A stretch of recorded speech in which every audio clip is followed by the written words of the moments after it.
So once again, there's no time to game. I think this will be a bit of a quicker episode.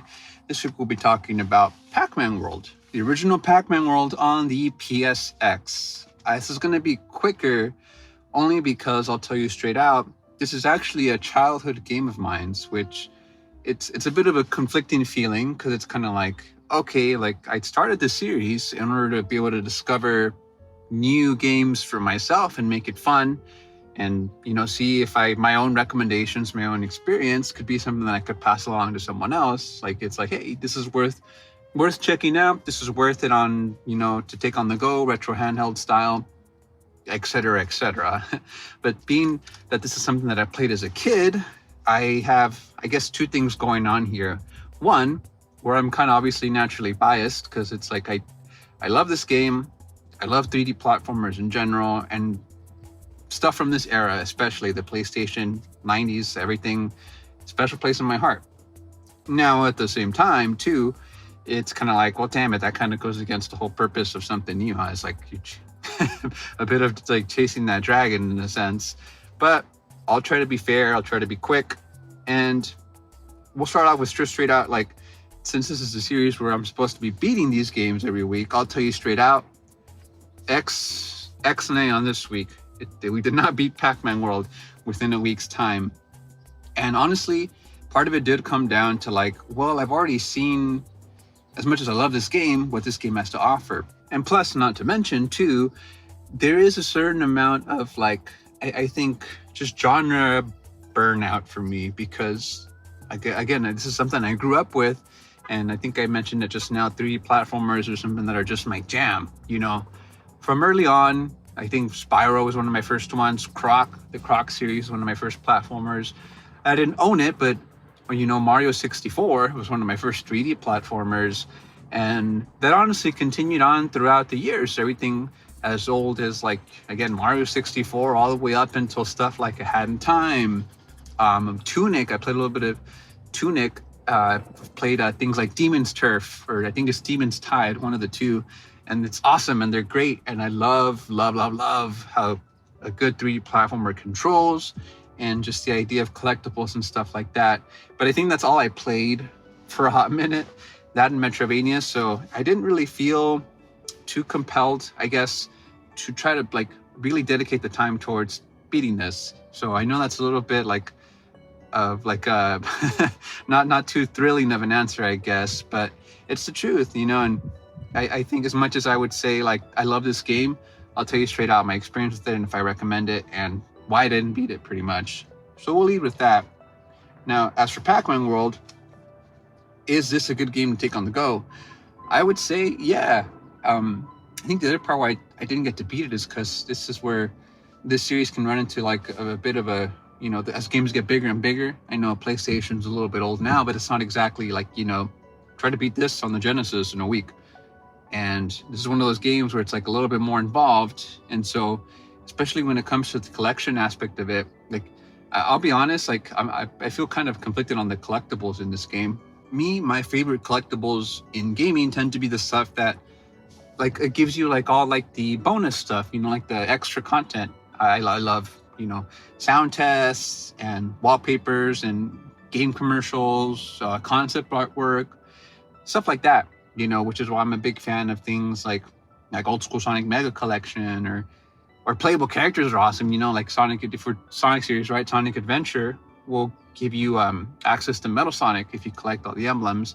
And so in Pac-Man World, the collectibles are fun, but they tend to be more so for points and lives, which is cool. I mean, you'll need them, that's for sure. But there's no real, like, for example, like After a couple of levels of trying to collect all the letters in Pac-Man, for example, it's kind of like, okay, I'm a little bit over this. But at the same time, sometimes collecting certain fruits or like the little Atari symbol, whatever that thing is from Pac-Land, collecting certain things can like unlock doors for you. And then that will lead you to like these old school Pac-Man mazes where it's like you're still in the 3D platformer, but you're doing like an old school Pac-Man maze. And I really love stuff like that.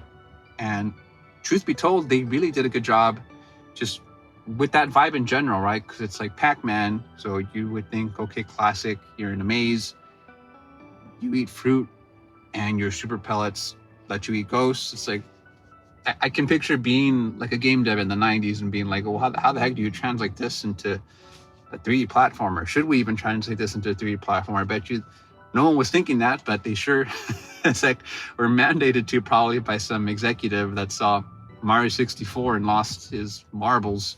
But I think they did a great job. This is one of those where it's like he's really fun to move around. It's kind of random. He'll have things like a dash.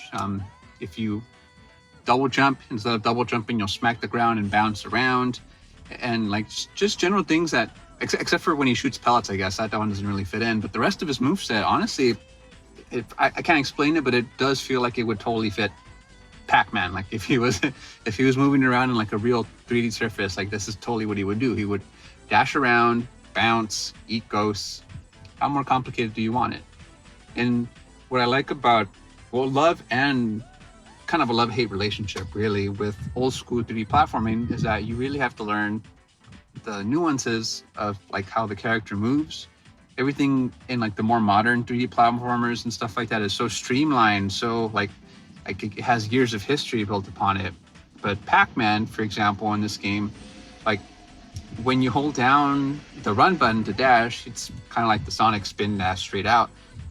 When you let go, it's a little bit awkward to control. Like you really just kind of honestly let go of the dash button and let him do his thing without jumping, without changing directions, in order to get the most out of it. And you could find that pretty annoying and kind of like a bit of an outdated type of like control scheme. But I think personally it adds like a little bit of extra, like, okay, cool, like a little bit of extra something to learn. And when you really get the hang of it, it stops being annoying and it stops being something that you can expect. The more, I think, annoying things for me that I feel are kind of outdated is more so, I think, just like the camera, like kind of like seeing where your little guy is at. Because sometimes, out of almost necessity, I'll straight up switch up to the D-pad because trying to platform in this game in a really precise manner is a bit of a headache. Could be that just my trimmy eye doesn't have the best joysticks, and that's true, truth be told. I personally was like not too like motivated to play through it because, again, this is something that I've already done.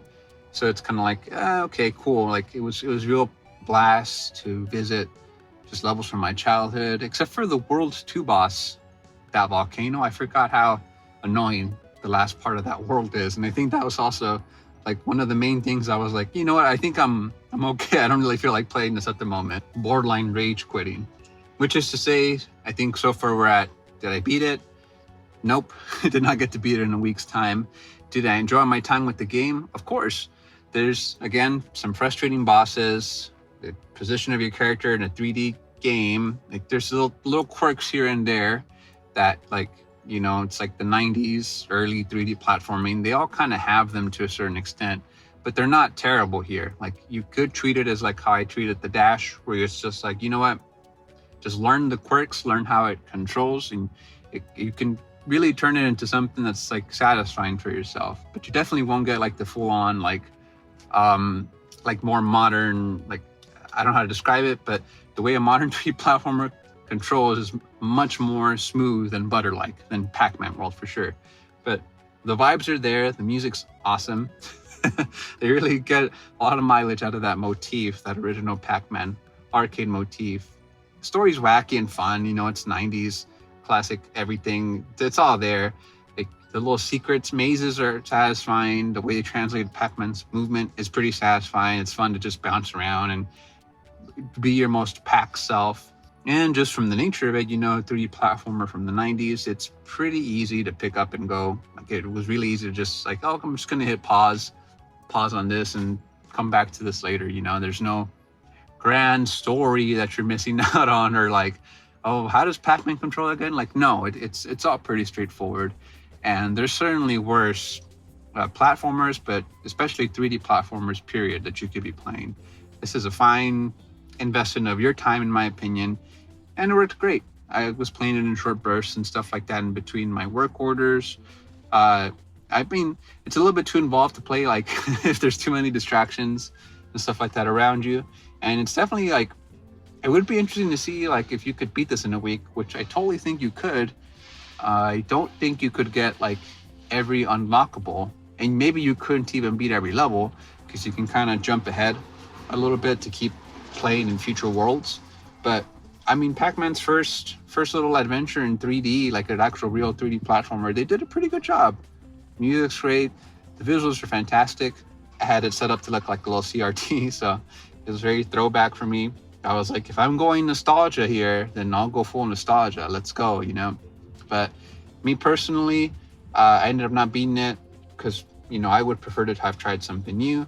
But I would say also I was pretty pleasantly surprised coming back to this, because I think the last time I played this, I must have been at least half of my current age.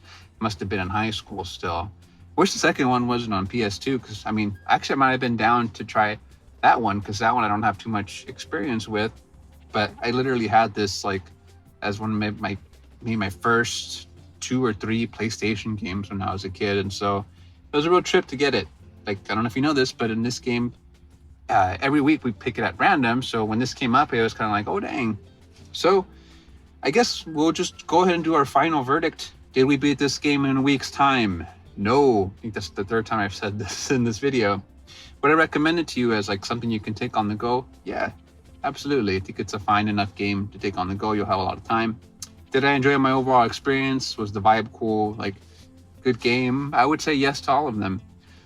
Some outdated design / control like vibes, I guess. If you could take that, you know, you'll know right away pretty much from giving this a shot if you'll like it or not. Just clear the first level, and if you decided that you had a good enough time, that'll basically give you like a vibe for the rest of the game. But yeah, they did a real good job here. I mean, they really nailed bringing Pac-Man into like I guess just his own genre, and he's surprisingly pretty good at that. I've played just really random games like Pac-Man 2, The New Adventures, and there's like a 3D Pac-Man I remember playing on the computer as a kid. Kind of like Tetris, they always kind of bring it back with like a slight variation, but they did a good job here. I definitely would recommend it.